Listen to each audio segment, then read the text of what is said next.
안녕하세요. 저는 J1 비자로 뉴욕대학교에서 포닥 중인데 어렸을 때 부모님을 따라 미국에서 생활한 적이 있습니다. 우선 제가 현재 미국 세법상 거주자인지 아닌지 확인하고 싶고 제가 세법상 미국 거주자가 될 경우 세금 신고를 어떻게 해야 하는지 상담 받으려고 합니다.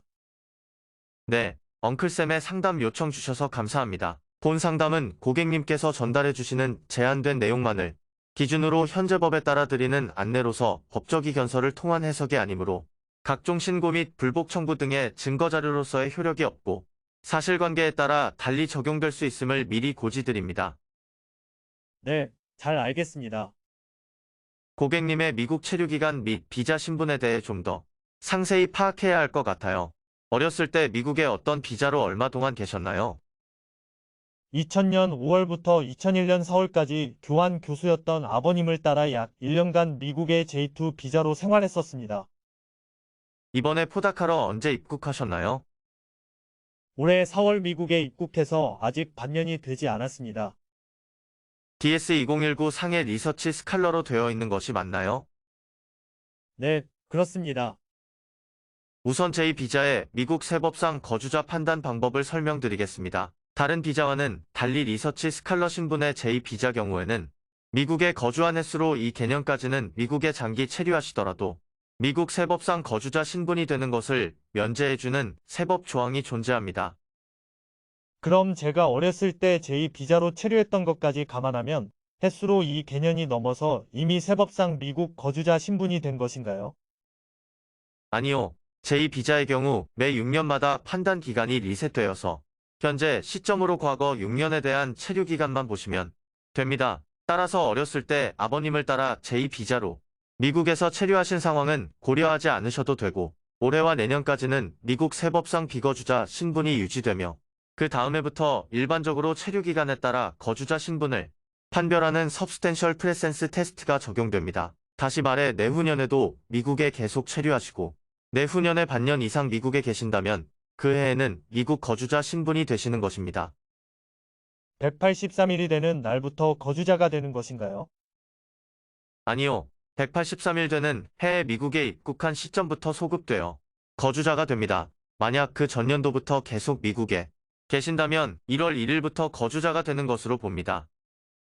그럼 3년 정도 미국에 체류 예정인 저의 경우에는 올해와 내년은 체류기간 면제 신분을 적용받아 미국 비거주자 신분이고 그 다음 해에는 1월 1일부터 거주자 신분이 되겠네요. 네, 그렇습니다. 따라서 올해는 미국에서 발생된 소득을 비거주자, 서식인 폼 1040NR을 통해 보고하시고 폼 8843, 거주자 면제 신분 신청 서식 신고서만 제출하시면 됩니다. 네, 잘 알겠습니다. 제 여자친구도 저와 유사한 상황인데 어렸을 때 J2 비자로 미국에 3년 정도 생활한 적이 있고 이번에는 F1 학생 비자로 학교에 다닌 지 4년이 되었어요. F1은 2년이 아니라 5년 동안 거주자 신분을 면제해준다고 하는데 이 경우에도 저처럼 과거에 제2 비자로 미국에 체류했던 사실이 리셋되나요? 신분을 판단할 당시의 비자가 무엇인지에 따라 규정이 적용되는데 안타깝게도 제2비자와는 달리 F비자는 생애를 통틀어 5개년도만 거주자 신분을 면제해줍니다. 즉, 과거에 제2비자였다 하더라도 고객님과는 다르게 리셋 규정을 적용받을 수 없는 현재 F비자 신분이기 때문에 면제를 받았던 과거 제2비자 3개년과 F비자 2개년을 다 소진하신 것으로 보아 이미 이전에 미국 세법상 거주자가 되셨을 것으로 판단됩니다. 그렇게 되는 것인가요? 제 여자친구는 본인이 비거주자 신분인 것으로 알고 있는데 이야기해야겠네요. 네, 법규가 쉽지 않아 많은 유학생분들이 놓치는 부분이에요. 학교 인터내셔널 센터에 상세히 문의해보지 않는 한 알기가 쉽지 않습니다.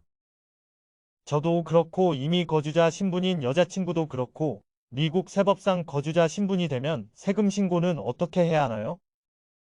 다른 미국인들과 똑같이 세금 보고 의무를 갖게 되며 그와 연계된 해외 금융계좌 보고 의무도 발생하게 됩니다. 미국인들은 전 세계에서 발생하는 소득을 미 국세청에 보고하고 미국 여교에 보유한 금융계좌 및 금융자산 그리고 외국 기업의 지분 보유 사실, 외국에서 받은 증여 및 상속 등에 대해서도 보고하게 됩니다. 말씀하신 부분이 페카와 F가 맞죠? 네, 그렇습니다. 제 여자친구는 한국에 있는 아버지 회사의 대주주인 것으로 아는데 그런 내용도 모두 신고해야 하나요? 네, 그렇습니다. 폼 1040 세금 신고를 할 때 폼 5471이라는 방대한 외국 법인 보고 서식도 함께 제출해야 합니다. 만약 보유하고 있는 법인의 지분율이 50%를 넘을 때는 F바 신고할 때 그 법인의 법인 금융계좌까지도 신고해야 하고요. 많이 복잡하네요. 제 여자친구는 이미 재작년부터 세법상 거주자 신분이 되었을 것 같은데 한국에서 배당도 많이 받는 것으로 알고 있어요. 지금이라도 세금 신고를 해야 할까요? 신고 자체가 되지 않은 상태라면 조사를 받을 수 있는 법적 시효가 영원히 열려 있습니다.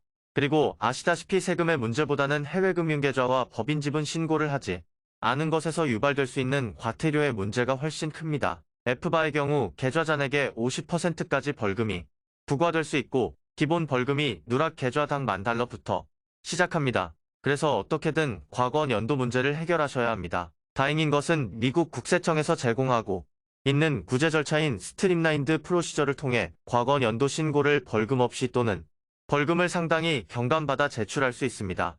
아직까지는 이 구제 절차가 운영되고 있습니다. 방법이 있긴 있으니 다행이네요. 제 여자친구에게 엉클샘 상담을 한번 받으라고 추천하겠습니다. 네, 이 구제 절차가 오랜 기간 운영되어 왔기 때문에 많은 분들이 이미 혜택을 받으셨습니다. 머지않은 미래에 이 제도가 폐지될 수도 있으니 늦지 않게 준비하시는 것이 좋을 것 같습니다. 오늘 정말 상세하게 제가 궁금했던 사항과 생각하지도 못했던 부분까지 짚어주셔서 크게 도움이 되었습니다. 제 주위에 세금 때문에 헤매는 친구들이 많은데 엉클샘을 많이 소개하겠습니다. 생각보다 국제거래가 얽힌 세금 문제를 어떻게 처리해야 하는지 아는 회계사들이 별로 없더라고요.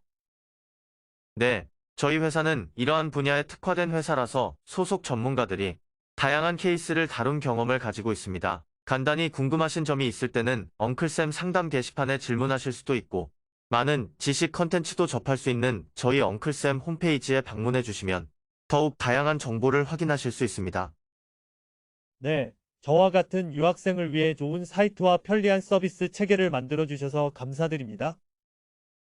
네, 그럼 내년에 세금 신고도 엉클쌤에서 도와드릴 수 있기를 기대하며 상담을 마치겠습니다. 좋은 하루 되세요.